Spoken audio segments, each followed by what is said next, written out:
क्या देख रहे हैं आप इसमें, ये जो डेवलपमेंट हुई है, खासतौर पे कल 4 जजेस का जो इलेहदा हो जाना है, इस पे बड़े सवालात उठे सोशल मीडिया के ऊपर भी, और फिर उसके बाद अब ये जो डेवलपमेंट हो रही है इसके बाद ये नतीजा जारी बात है मुअज़्ज़ज़ अदालत का है तो मानना तो पड़ेगा सभी जमातों को, लेकिन चूंकि 4 मुअज़्ज़ज़ जज साहिबान ही इस बेंच के ऊपर एतराज़ भी उठा चुके हैं और इस खुद नोटिस के ऊपर भी उनके तहफ़्फ़ुज़ात हैं, और वो एक जो अतर मुल्ला साहब का नोट है वो भी कुछ उस तरफ रेफर कर रहा है, तो आप क्या समझते हैं फिर इस फैसले की हैसियत को लेकर या इस फैसले की के इम्प्लीमेंटेशन को लेकर? बहुत शुक्रिया इमरान, बहुत शुक्रिया अब्दुल्ला। बात यह है कि ये जो सुप्रीम कोर्ट ऑफ पाकिस्तान ने मामला टेकअप किया, जिस तरह से 9 रुकनी बेंच तश्कील पाया था उस पर एतराज उठ गया था, तो सबसे पहले तो जो कल जो 4 जजेस अलग हो गए बेंच से, मेरी नजर में ये बहुत एक अच्छी एक रवायत भी थी कि जजेस पे एतराज उठा, उन्होंने 2 ने खुद को रिक्यूज कर लिया, 2 को चीफ जस्टिस ने उनके इख्तलाफी नोट की बुनियाद पे उन्होंने कहा अगर आप रखना चाहते हैं तो आपकी स्वाबदीद है,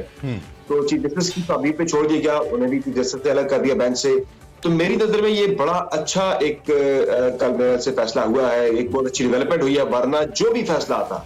इस 9 रुकनी बेंच का उसे किसी एक फरीक के नहीं मानना था, उस पर बहुत ज्यादा एतराज उठता था। जाहिर है ये जो सुप्रीम कोर्ट बैठी है इस वक्त, जो बेंच बैठा हुआ है, इसका मकसद तो यही है कि मुल्क के अंदर जो एक आईनी और कानूनी बहरान इस वक्त पैदा हुआ है, उस बहरान को खत्म करना है, कोई रास्ता तलाश करना है आईन को देखते हुए। तो अगर 9 रुकनी बेंच बैठ के कोई फैसला देता जिसके ऊपर एतराजात थे खुद, तो मेरे ख्याल से वो खला कम नहीं होना था, खला मजीद बढ़ना था, बहरान मजीद बढ़ना था पाकिस्तान के अंदर आईनी और कानूनी।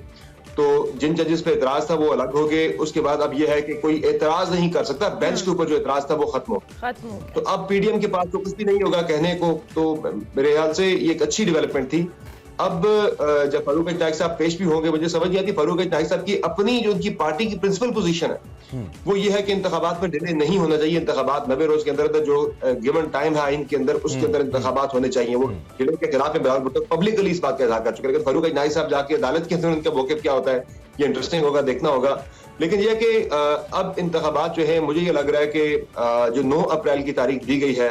सदर आरिफ अलवी की तरफ से, उस तारीख पे इंतखाबात हो जाएंगे। ठीक है। और मतलब आपको ये लग रहा है कि